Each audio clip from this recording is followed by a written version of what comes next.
Welcome to our first in the series of our interviews profiling some of Zambia's greatest women in the space, in the women's space, and in achievement generally. Today we have the privilege of having one of our very auspicious women who has served the nation locally, internationally, in private, in public, and in the humanitarian sector. She has been a luminary personally for me. I followed her work. I've been privileged to see her artwork, and we have her today. She is starting off for us, Dr. Auxilia Ponga. Dr. Ponga, welcome to this. I will read for our audience before we come to you. Dr. Auxilia Ponga is a multidisciplinary development leader with over 25 years hands-on professional experience on development strategies and responses at national, regional, international levels. She is also a highly skilled and has extensive knowledge in the area of policy formulation, mainstreaming, and implementation of gender as a cross-cutting concern, combined with monitoring and evaluation of programs. Dr. Ponga has provided gender policy guidance and technical support to the government of Zambia and mainstream gender in the national development plans. Dr. Ponga has managed programs evaluation, commissioned in partnership with key partners and stakeholders, has been a key consultant in UN agencies, SADC and the AU on the work on policy formulation, gender analysis, and provided technical support during the formulation of the AU and SADC gender policies. She has worked as gender advisory at the Commonwealth Secretariat, was gender practice leader at UNDP and head of UN Women in SACU countries. SACU countries is in the Customs Union, South Africa, the Southern Africa Customs Union countries. She was until February the PS of the Ministry of Tourism and Art. She has been twice PS of Ministry of Gender, and she's been PS of M&E and Development Corporation in the Ministry of National Development Planning. So welcome, Dr. Ponga. Such a wonderful bio. We haven't gone into your CV because that will take us a long time. Who is Auxilia Ponga, and how has she come to be this woman we're reading about, serving the nation at such levels? So I was born on the Copper Belt, precisely to say I was born at Ibenga, St. Teresa's Mission. Both my parents were teachers there. And after about 5 or 4 kids, my mother decided to give up teaching. She didn't want anyone to raise her kids. So my dad was headmaster at head teacher now at the school until he died in 1968.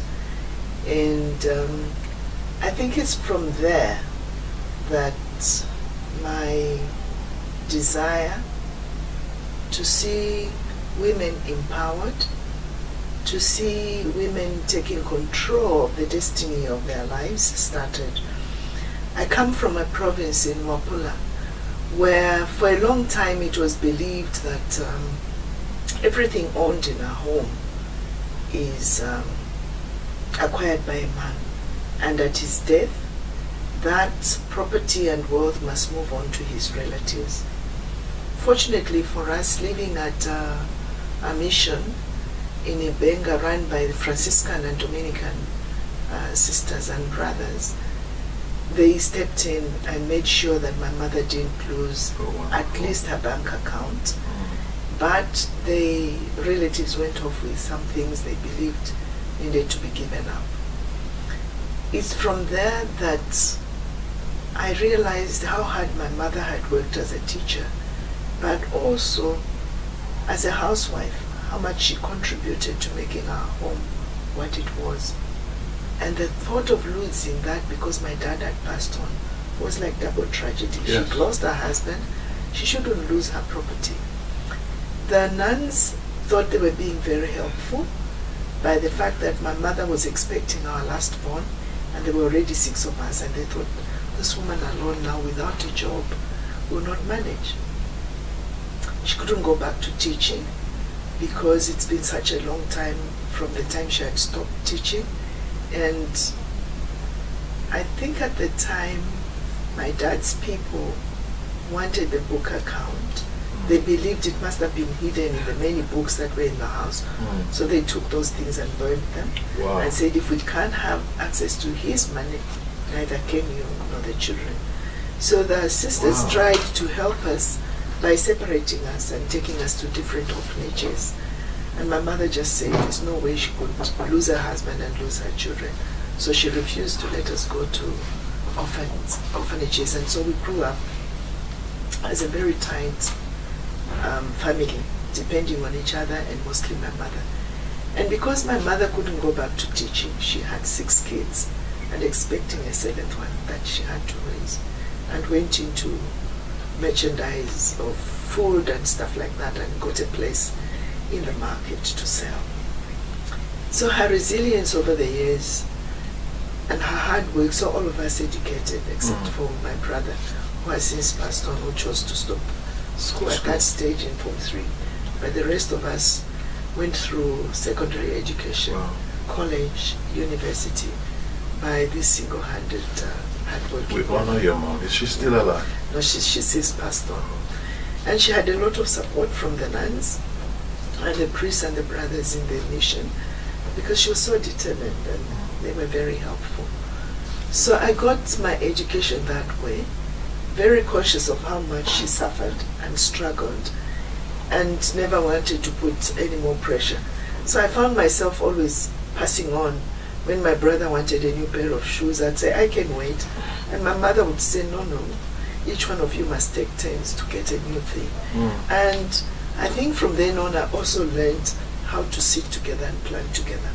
Because my mother knew if any one of us felt like left out or not looked after properly, she was scared we'd all go to the street. And so we'd sit as a family, and my mother would say, this one got a new pair of shoes, so we're skipping him or her this time, and the next one, and things like that. So that was my mother. And I think that the strength I have in me probably emanates more from her, because my dad died when I was 8 years old. So your mom took leadership, and her resourcefulness saw to it that everybody. So there was lessons in inclusiveness in all that coming from home at that time. At that time, very early on. And I think the other people who had a great impact on my life growing up there were the nuns. I grew up in an area where we had a leprosy colony. Oh, wow. So I saw people who had lost their limbs to leprosy working. I saw people who were blind weaving baskets, planting vegetables. And I saw in the nuns this service to community and the willingness to give of their time and of themselves. And I think that's for me what inspired me to become a nun.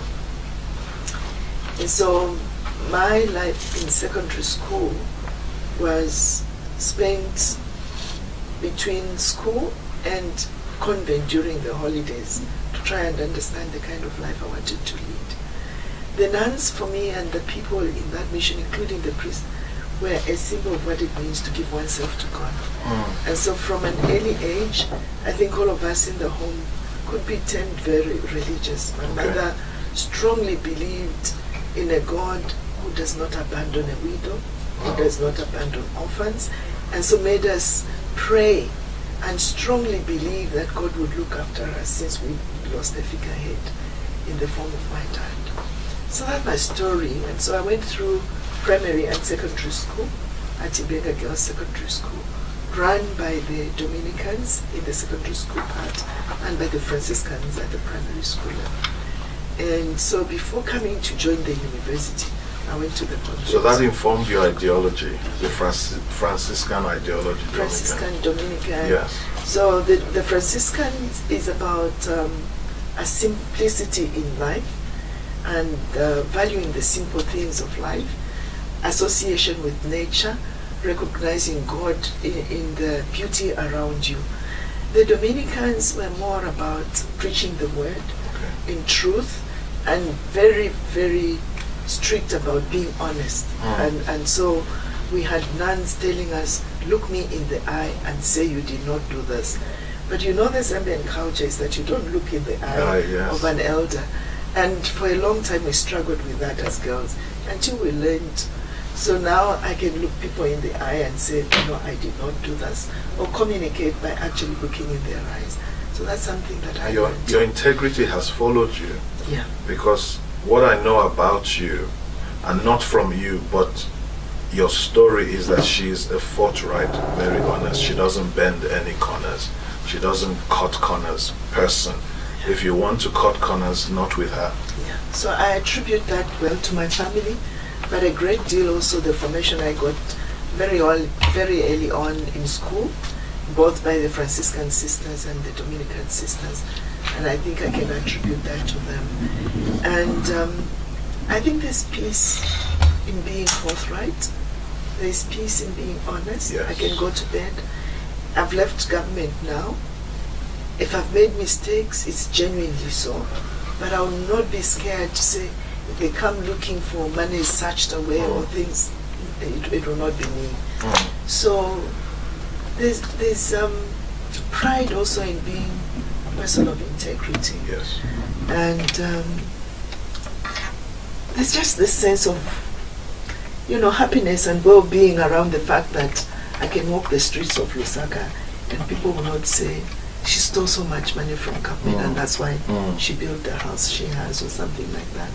So it gives me a sense of dignity as well. Wonderful. Yeah, going around. And then you finished your secondary school, you went to university? You went to university? No, I didn't go to Okay. University of Zambia. I went to the convent. Okay. You have to have 2 years of formation before you can profess as a nun. So I did that. And that's So what informed you going that way? The life of the sisters and the fathers that supported your mom and yourself? Yes, but I think growing up, well, we are all different. My sisters grew up in the same place, and 2 of us attempted religious life, as they call it. Okay. And a sense of godliness in the way they ran their lives and in the way they served others. It wasn't because they were going to be recognized for looking after blind people, but it's a connection of, this is how I serve God. This is how I belong to God by serving others. So I think that impacted my life very strongly. And I thought there were 2 things I wanted in life: to have a very strong relationship with God, but also to be of service to others.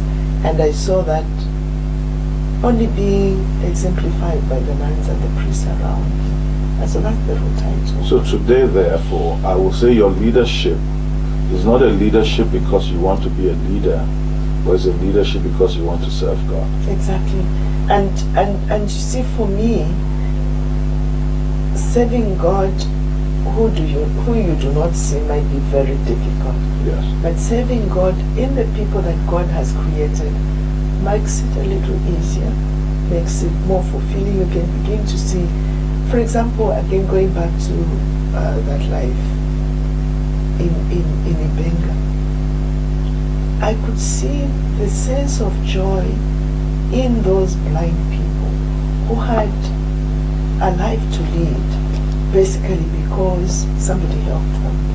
The lepers, who would actually otherwise would have been ostracized and living in shame, given a sense of dignity because they were people.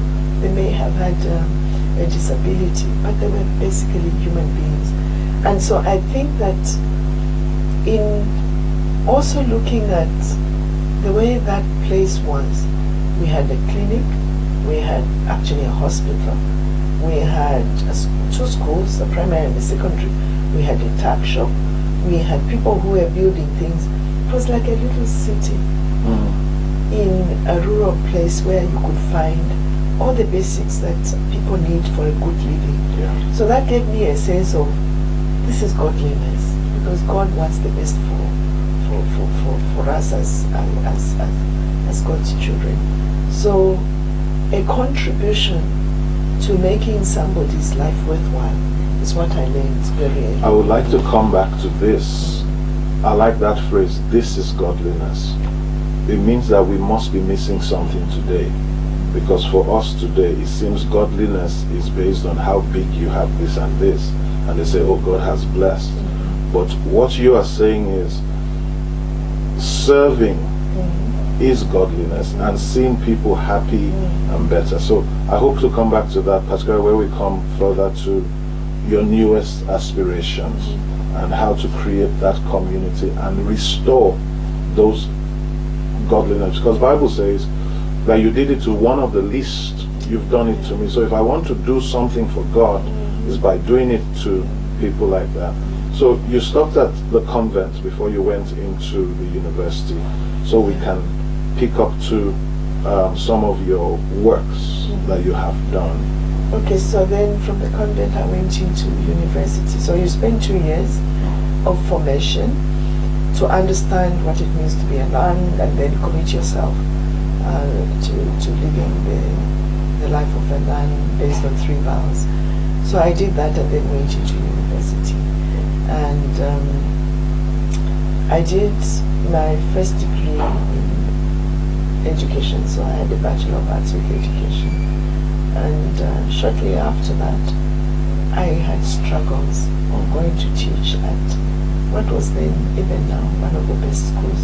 It used to be a Dominican convent school, then it became St. Mary's Secondary School. I would go and teach and come back to where our convent is, way past Monobar, Greatest Road, of Greatest Road. And the people around me were young people who were not continuing with education because either they had failed their grade 7 and could not continue, or grade 9, or did not do very well at grade 12 and had no further education. And that posed the struggle because I was in the mainstream of education and there was a whole lot of young people around me left out. So that started the struggle. And the founder of the Congregation of the Daughters of the Redeemer, the community aid, was very understanding in listening to these struggles I was having. Of these kids are taken care of because they're in a formal education and they'll get all the access and help they need. But what about this? So that began my questioning in terms of what do we do for out of school youth? And that struggle led me to not to want to continue with teaching in the formal schools that I was at. And to help me, of course there were other challenges that I won't go into, but to help me with that reflection, I then chose to go and do a master's in education. And the focus was to look for a program in education that looked at non-formal education, that looked at out-of-school youth. And it is there that I started reading and researching around that, and at a whole, much later on, a whole chapter on women in education. Because I began to realize that the basis of who we are as a people, especially for me who had lost my dad very early on, is based on how mothers and women raise families. Yes. So I wanted something that had to do with out-of-school youth, but I wanted some kind of education that could be people-centered. And the school, yes, offered some kind of values and principles, but I was looking more at people who were not in this formal system. Yeah. So that's what made me branch out of the formal education system and did my master's in education in developing countries, and then went on to do my PhD on a people-centered development, with education as the springboard for people-centered development. And so I taught for a few years and then came back and was going to go back to the school where I had left from to go to do my master's and PhD. And when I got back, I was actually informed that I was overqualified to be in a secondary school. Okay. And so that set me searching in a way. I did a bit of, what do you call that, where teachers are on leave, okay, maternity leave, and I'll be recording to help. And eventually branched out then to start wanting to do something about out of school youth. In my studies, I found that Whereas we have a group of out-of-school youths, the girls and the young women in that category were more disadvantaged. And so that began pushing me into works on women in development. And I was fortunate then that the superior of the congregation allowed me to go and work as director for women in development. A whole jump from from teaching into proper government structures. Yes. In between, I'd done some work with the World Bank on poverty assessment in Zambia, which sent me into areas that I'd never been to and where levels of poverty were very high.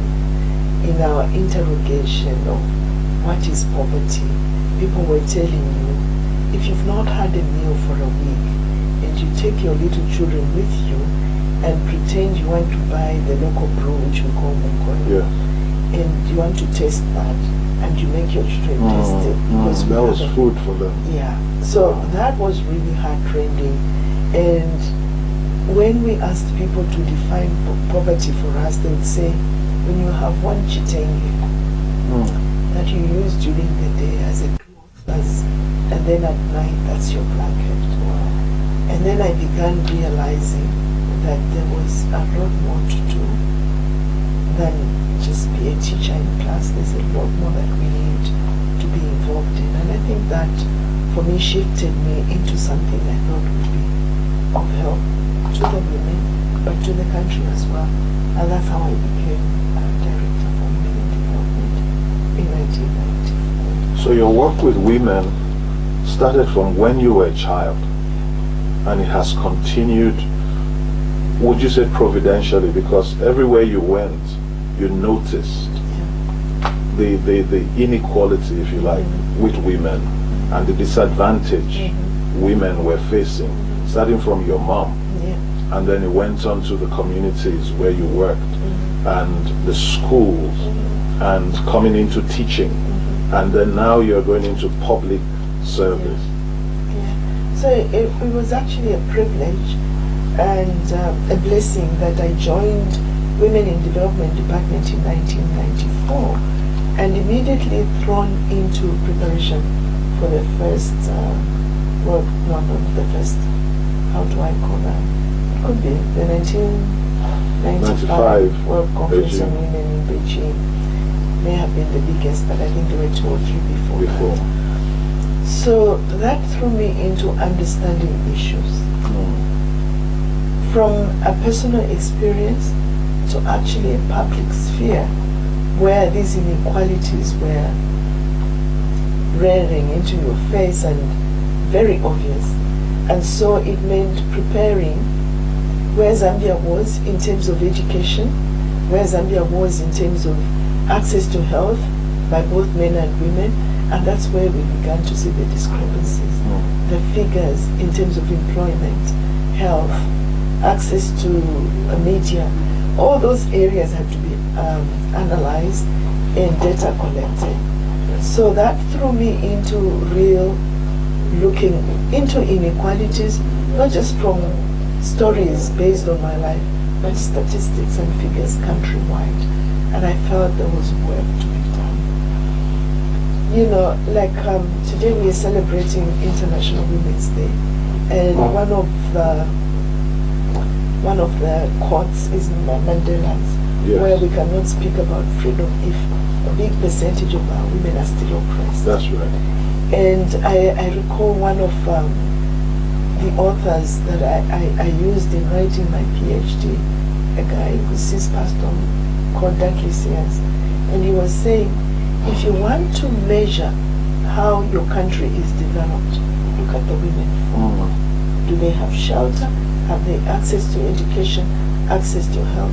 So you can only measure that you are fully developed if the bulk of your population and the majority of our women have access to the basic. That is a good barometer. It is. It is a so good when barometer. we start thinking Zambia is going into middle class, and we have the Vision 2030 that we are aspiring to, every so often we need to say, where are the poor? And who are the majority among the poor?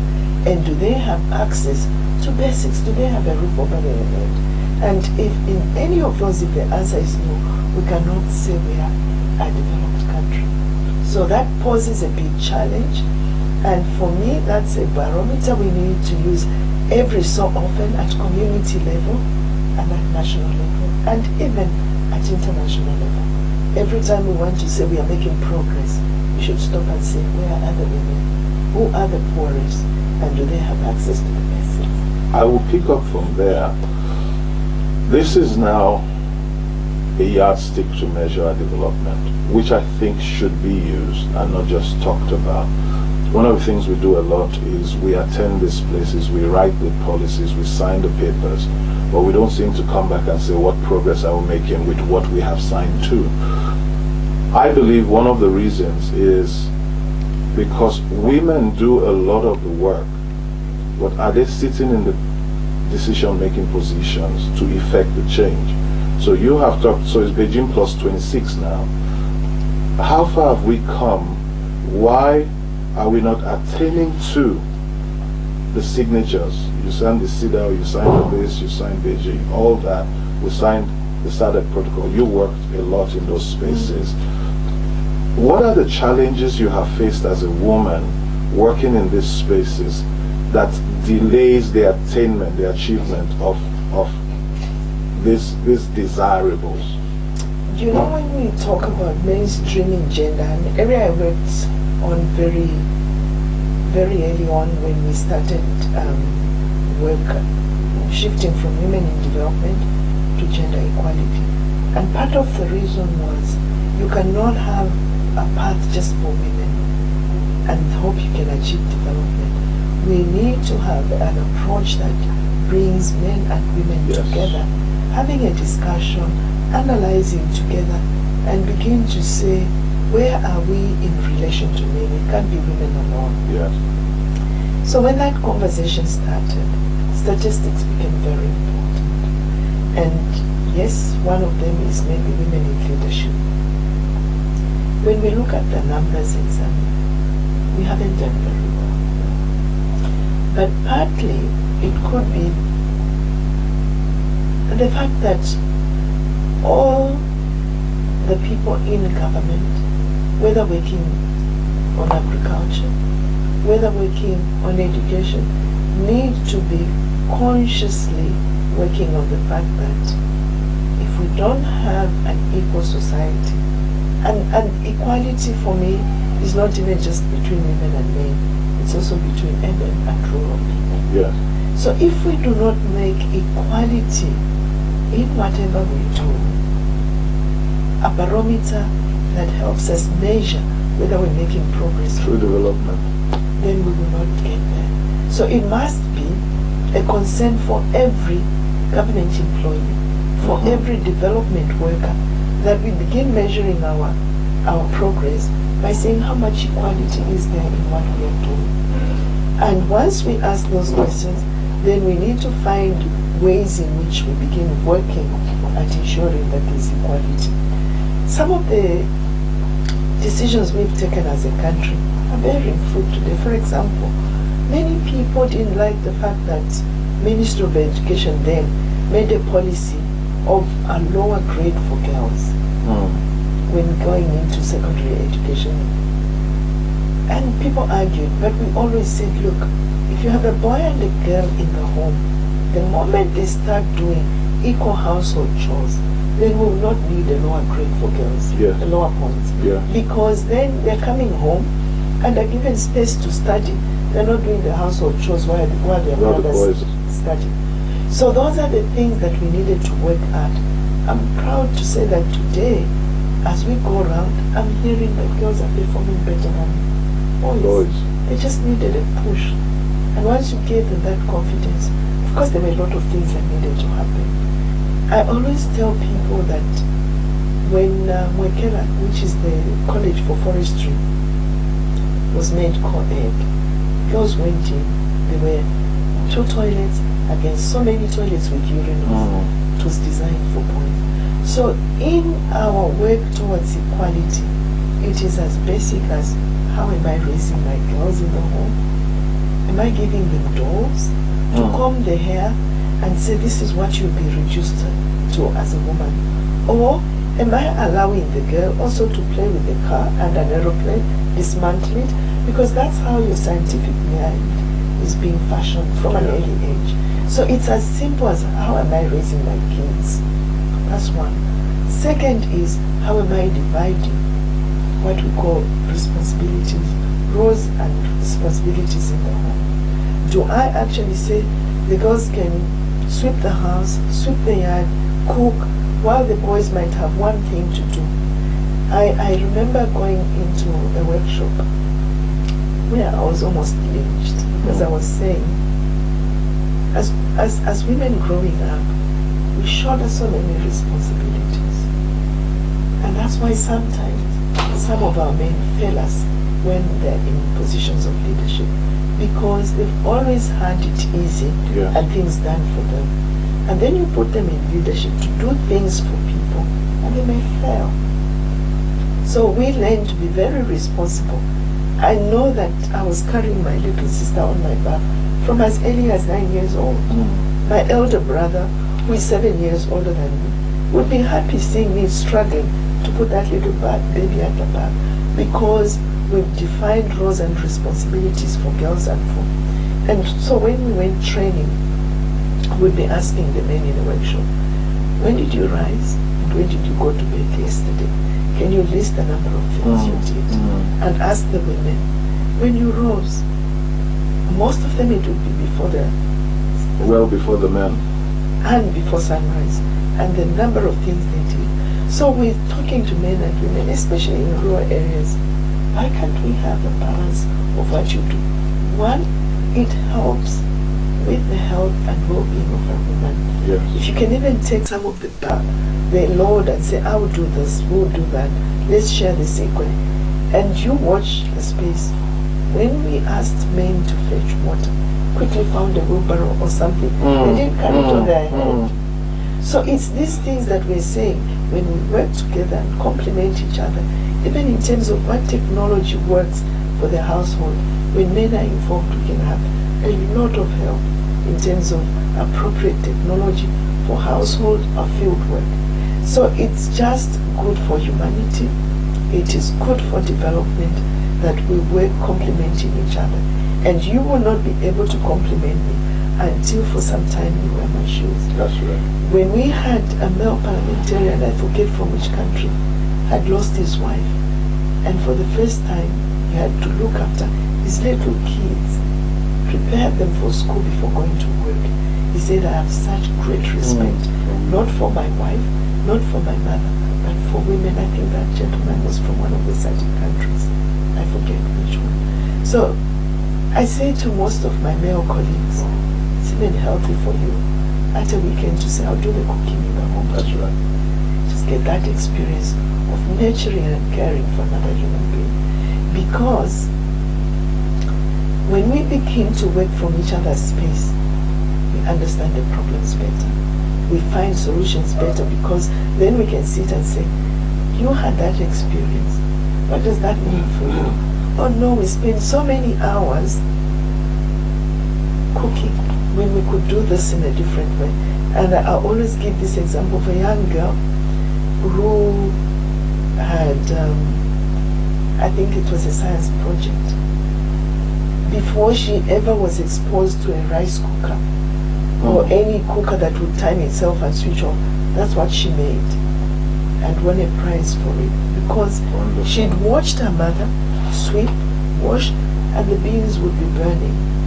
And so she thought, if there was a way of my mother being alerted to the fact that the water is finished and this thing switches itself off, she wouldn't lose her meal. So it's those kind of things that we talk about when we say, let's get into each other's spaces and experience what women go through, even just for an hour.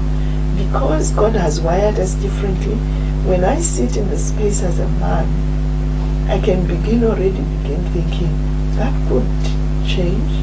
As I get the example, the wheelbarrow will be faster and less painful to me carrying water on my head. In the rural areas, they have what they call these coaches that are drawn by animals. You can put lots of waters yeah. for a lot of women, and we could cut time and the women could use the time for something else. And for me, that is what we need when we talk about developing Zambia. A complementarity where we put our experiences, our thoughts, our reflections, and our ideas together. It means that if we want to bring transformation, because the genesis of this, therefore, is very normative, therefore it's systemic. And if we don't alter that, our culture is meant to be dynamic. Every culture is dynamic. What we're saying is that that dynamism is not happening as fast as it should. And we are still leaving the woman behind by thinking we are advancing the man, because we are not empathizing. We are not coming into the shoes of that woman. I know I have benefited from that. Since 2012, I've been privileged to sit amongst women in training leadership, and it has really enabled me to see what happens in that space. I think it's such a privilege. And today, which is why I'm doing what I'm doing now, because that enabled me to see the disadvantages, even though we're equal, but the woman is so disadvantaged. Like you talked about the time audit. She wakes up at 4, at 3 sometimes. She goes at 12 back to sleep. Meanwhile, the man is waking up and sleeping and going out. And we never know what she's going through until maybe that spouse passes away. And oftentimes, the woman passes away long after the man. So she's left with all the responsibility. You have served, ma'am, twice as PS of gender. You have served as PS with tourism. You have served also in national development. You have contributed to our national development plans. What challenges did you face? You talked about Vision 2030, which alludes and ascribes to equality. What challenges have you faced in those spaces that you feel, if we did this, it may move this faster? You know, one of the challenges is compartmentalizing our work. When we break it down, whether I am in Ministry of Tourism or Ministry of Gender or Ministry of Planning, it is this one Zambian that we want to help and support. Yes. It is the different facets of our lives that are put into ministries so we can enhance the progress. Unfortunately, that sometimes works against us. Having worked in government, having worked especially in the UN, where they are struggling for one UN, you can see that people realize that when we work together, we achieve more. Yes.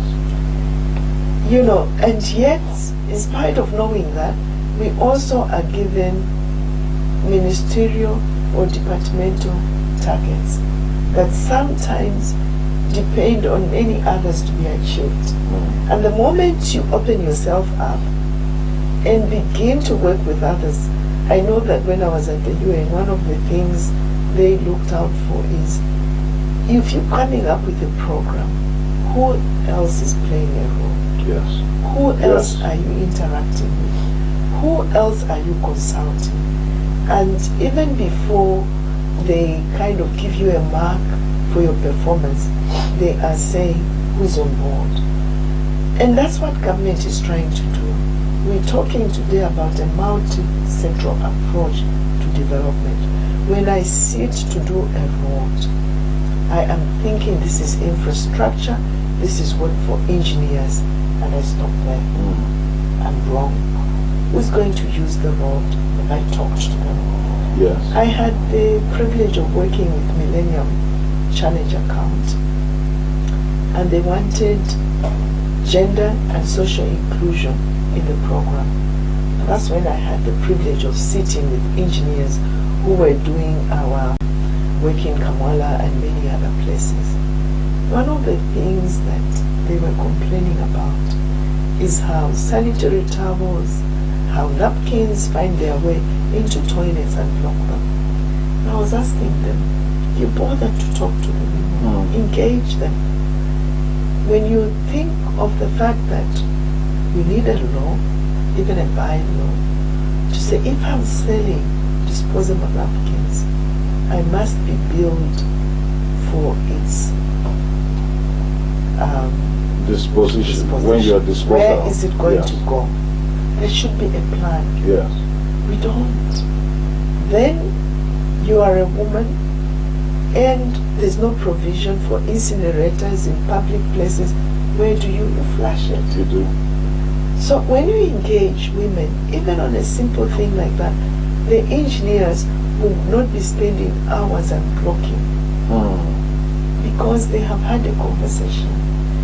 And so when I look back, I think my mother managed to get all of us to school with the meager resources after we'd lost my dad, who was a head teacher, by sitting together. We don't involve people in communities, in townships, whose lives we are trying to improve as government workers. And so when I'm being measured for a road, I have not bothered to go to community development and say, we're having a road made in this area. So we're working in silos. We're working in silos. And I think that the current PS National Development Planning will tell you that the time Zambia was made a shining example on HIV/AIDS was when HIV/AIDS was not seen as a health issue, but when it was seen as a development issue, and everyone was brought on board. And we worked as a country, as departments, as individuals, private sector, and everyone. That's when we made the greatest strides. So we need to take those issues. For me, my challenge has always been, for people holding office, we need to take these issues personally. Because I think that what goes on in our private space and how we treat people in our homes and our neighbors and our relatives, I will not change because I'm holding a Public office. No, I carry the same approach, the same mentality.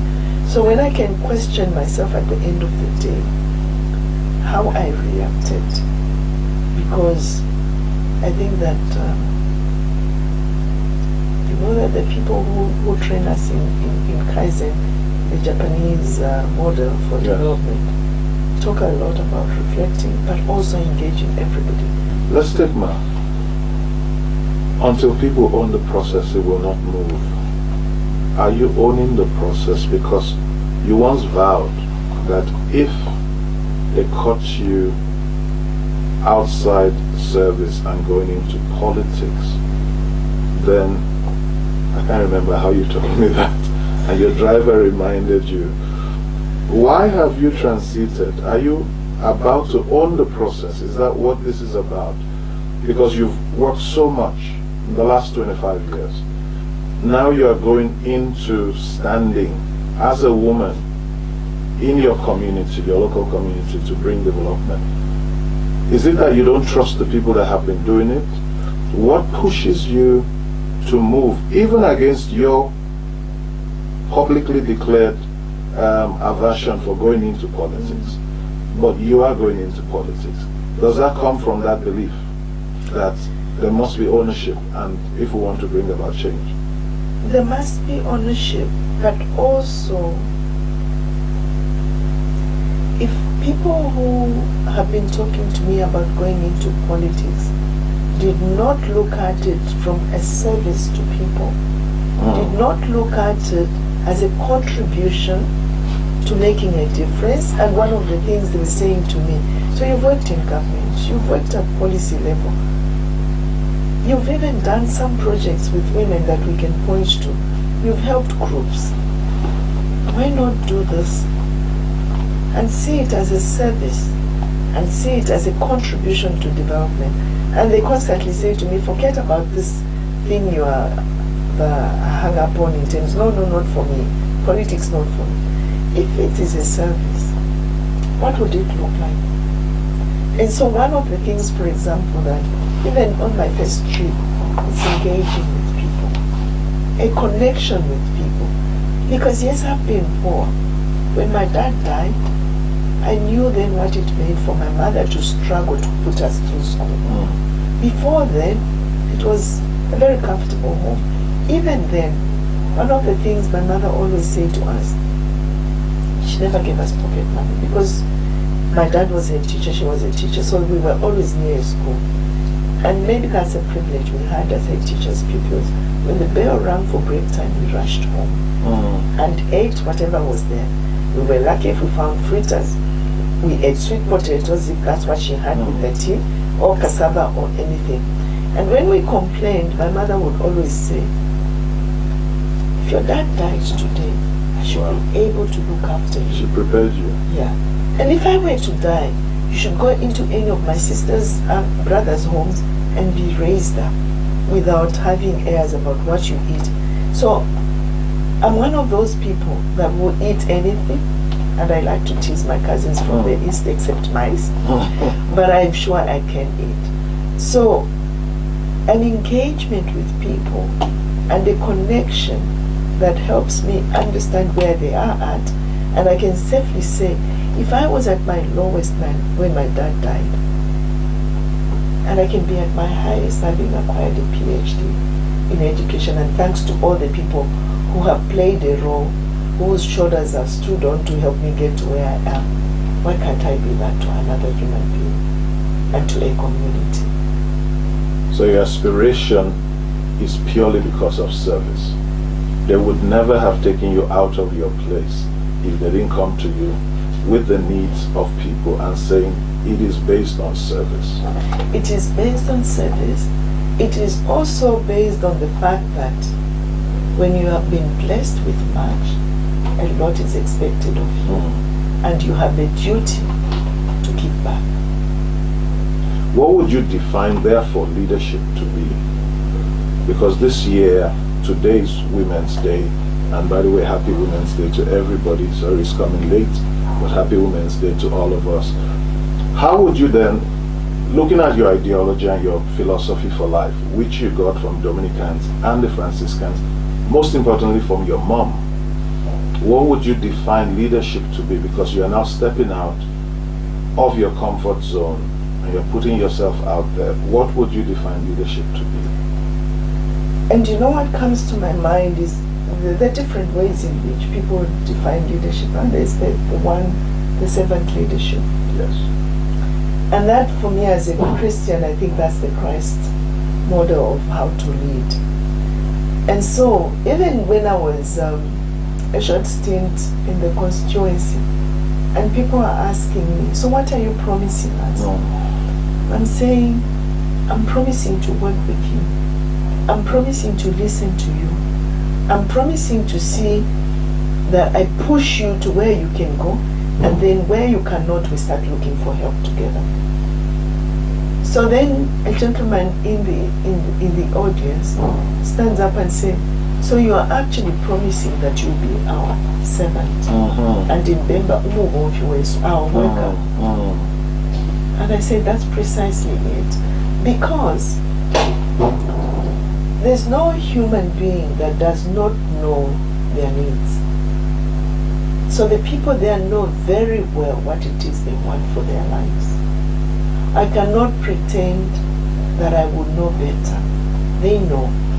And the best way, therefore, is to engage, to listen, to ask questions, and to be able to arrive at a decision. So that engaging, that asking questions, that listening is actually the interaction that sometimes is missing. I've looked at some of our political leaders whose names shall be unmentioned. It's the way they engage with people and relate with people that makes them popular. Yes. It's that we all look for. Ubuntu, you know, Yes. they're people like us. They engage, they relate. And I think that is the connection that we all have with each other. That Ubuntu, the fact that we are all human. If we begin from there, I will have great respect for the people who are in this difficulty and telling me that the itch is not on the toe but on the back of my leg, in the sole. I cannot feel that for them. Yes. But when they have verbalized it, if I heard enough, if I asked enough questions to come to understand what that is, and the solution may not lie with me, it is probably just saying, why don't we put some cushion around there Yes. So I think that for me, therefore, leadership is not even about doing things for somebody. It's enabling, it's empowering the individual. And that can come through reflecting together, listening to each other, and saying, what about this? And even having the courage to try out some things and even fail together. If you look at that, therefore, as we wrap up, you have just defined a woman as a leader, because these are innate qualities in a woman. These are things you described your mother had and she passed on to you. This is what every woman does every day. Therefore, every woman is a leader, because every day the woman is serving. Every day the woman is listening. Every day the woman is feeling. She knows it's cold. She takes the blanket, covers the child. That's service. She creates an environment for that child to come back home and prepare the child for, in case I'm not here, you are able to actualize your full potential using your story. Therefore, your mom should be celebrated as one of the greatest leaders in your life. And that leadership has brought a succession of leaders. So therefore, you are defining a woman to be a leader.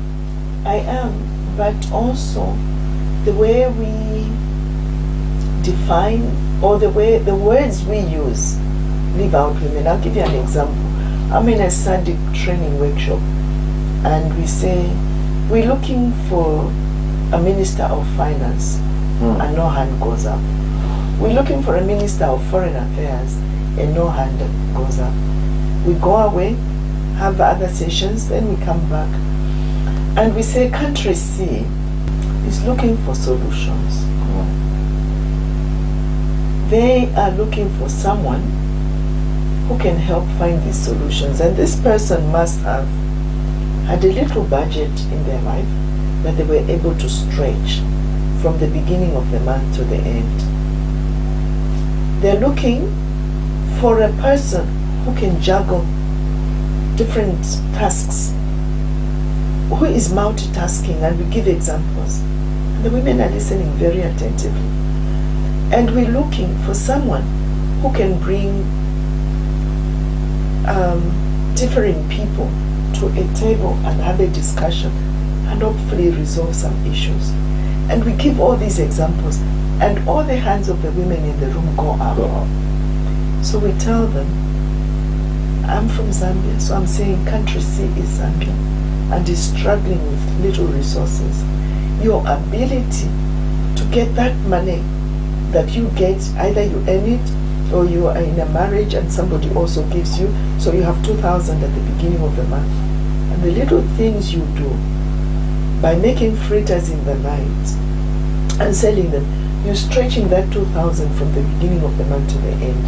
And you're using a little a day to buy whatever you need.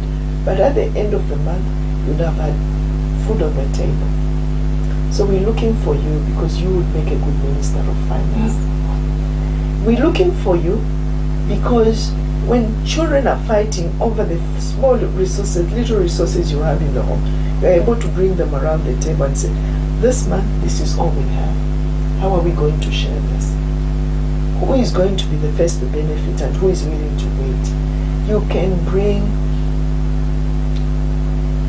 different views, maybe even people who are constantly arguing and fighting together. We need that skill.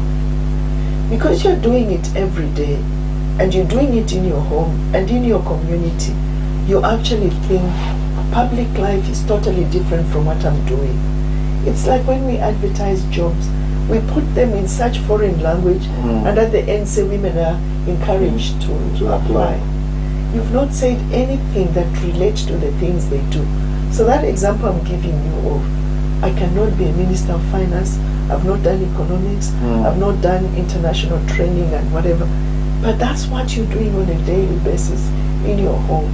So when we speak to women about leadership, we need to relate the terminologies we are using to the things they do.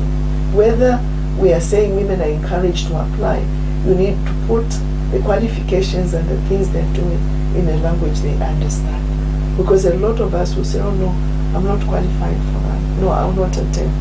Until you begin to talk to me about service, you begin to talk to me about empowering another person. Resourcefulness, accountability, that's what women inclusiveness.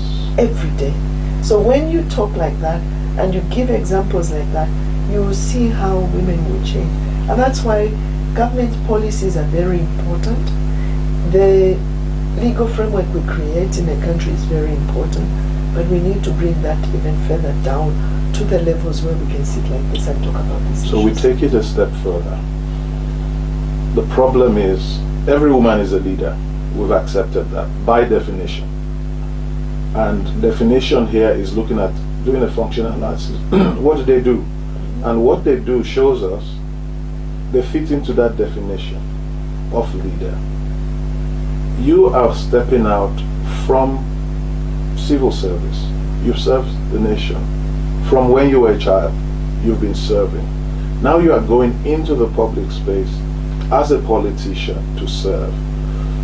A lot of women are not stepping out because of what you just described, because to them, politician is this, which as a woman you admitted to that, I don't want to go there.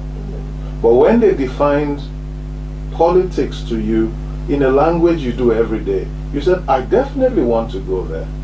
How do we achieve? We have signed 50-50. The SADC protocol, the AU, the world, SDGs are giving us 2030, 50-50. UN Women, he for she, all that is going on. You have worked in all those spaces. You are now stepping out into the political arena. After so, and you probably are the first person that is not being fired, but stepped out and say, I want to serve, so I'm leaving this to go this. I don't know if people even appreciate what that means. Why don't we have 50-50?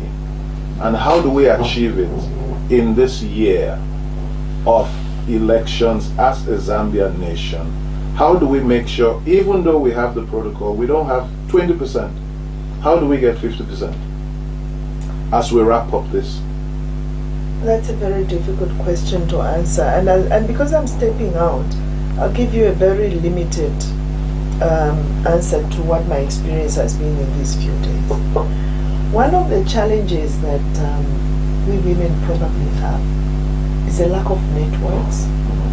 So my network now will be fellow civil servants. And I'm not sure I can go back to them and say, guys, I'm stuck. I'd like to visit my constituency. Before I'm adopted, I will need to make so many trips because I need to engage with the people. The examples I've been giving you, I need to listen to them. Women are financially disempowered. Very.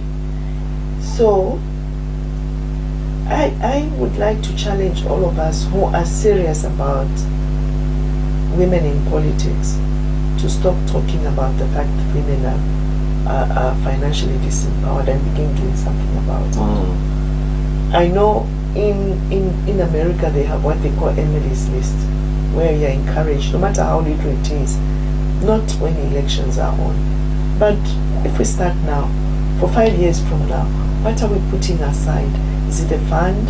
Is it a foundation? And I'd like to challenge both men and women who believe in the fact that men and women working together in complementarity can contribute better to the progress of this country, to begin to think of something. And I'm talking to myself now and I'm saying, when I go through, I would like to find a way in which I would make it easier for the next woman who says, I want to start also. Because just the trip to where the constituency is, and they stay there, and they engaging with people, will cost you on one trip of about a week, 30,000 kwacha. Is this why probably people say politicians going to make money, to get their money back that they invested in those trips? Could that be one of the drivers to such things, money politics? I hate to think of me starting off to be at the service of people. And you see, when you give, because I'm a Christian and my background as a man, you don't count the cost. Because then as a believer, I know that God will take care of me. And I must be grateful even at this stage of the many people who out of their own pockets have contributed. Here is something for you, here is something for you. And I'm very grateful. And I don't think that I should be driven to forget the reason I got into this in the first place. And get back, what about the people I promised we would reflect together? We'll work together on the issues of water, on the issues of sanitation. Then I'm doing a disservice to them. My first driving point is not about facilitating my movement. There are challenges. If I keep my focus on why I've stepped into this, I believe there will be people stepping up to help me because they've seen what it is I want to do. And I should not get into there and say, now I must reward myself. Now I must get down to business and make sure I can look back and say, do the people, the poorest in that locality, do they have access to water? Do they have access to sanitation? Do they have a roof over their head? Do they have a shirt on their body? Is that not what a mother does every day? Exactly. So you basically are going to lead. That's what our mothers do every day. And that's what you are going to do. Dr. Auxilla Ponga, we need to stop here, but I wish we didn't have to stop. So we're going to look forward to, by God's grace, another talk with you. Because you're going to a very busy period of your life, and probably the most demanding of your life. You have described leadership to us, that every woman is a leader, and every mother is a leader that raises other leaders, using your life as an example. You've shown us that education played a great role in your life, and significant people shaped the direction. And I hope that people watching and mothers and our environment, the people you worked with determined who you are today. If you're going to leave something for a woman watching out there today from your life's experience and your leadership journey, facing the same challenges, thinking of many things, many women haven't come out to stand because they feel it's not for me. But by description and definition, it is totally designed for them because they have experience to do it. What would you say to that person to inspire them and to challenge them to take the courage you are taking, stepping out? First I want to say that I'm grateful to my mother constantly saying to us girls, I'm raising you first and foremost to be educated women. If you get married, your education must be your first marriage, and everything else can come later. So how mothers can instill not just the formal education, but education of values and principles in their children. We depend on you women. We depend on you mothers for the kind of country we want to be. But we also depend on you fathers. Because if the women speak to these issues and they don't see in their dads a role model of these values, the women will be wasting their time. That's right. So we need both our men and women to begin to nurture the future that we want with the right values and principles. But for the women out there, we need to begin to step out at community. Of course, we're already doing it in our homes. But how can we bring this success, this work, these values, the work that we do every day at household level into the space of our country? Because then that will change the Zambia into the Zambia. Wonderful. Well, Dr. Auxilla Ponga, I want to thank you for your courage to stepping out, to serving your people, for your determination not to give up. We thank you for your learning. You have learned through the years, and we thank you for passing on this learning all through your journey. We thank you for your commitment to humanity and your love for God, your devotion for Zambia, having served 4 times as permanent secretary and now stepping out on your own without anybody backing and saying, I can do something for my community. We thank you for that, and we thank God for your mom and for your dad for what they did to bring you here. The Dominicans and the Franciscans, they have shaped the leader you have become. Thank you for taking the journey, and we celebrate you today, Women's Day. Thank you. Viewers, we've been talking to Dr. Auxilla Ponga. She's the first in our series From Scars to Stars, women that have broken every barrier and even punched the glass ceiling to say there's nothing stopping us from being leaders. You have heard her talk about women, describing and defining women as a leader. So therefore, every woman is born a leader, and we need to start being inclusive. We need to walk in the shoes and in the steps of the woman to understand her challenges. Most importantly, she said, men, we have to become champions and role models. What the women are teaching, we must reinforce by embodying it. The woman is the biggest factor to our transformation. That is what we have heard from Dr. Zilla today. Tomorrow we'll be bringing somebody else, somebody that Dr. Zilla calls her mentor, and says, if I am what I am in the women's movement, standing for women, this woman taught me. So you want to be here tomorrow to see who is that woman that has made this wonderful woman, this great leader of Zambia, become who she, or inspire her to become who she is.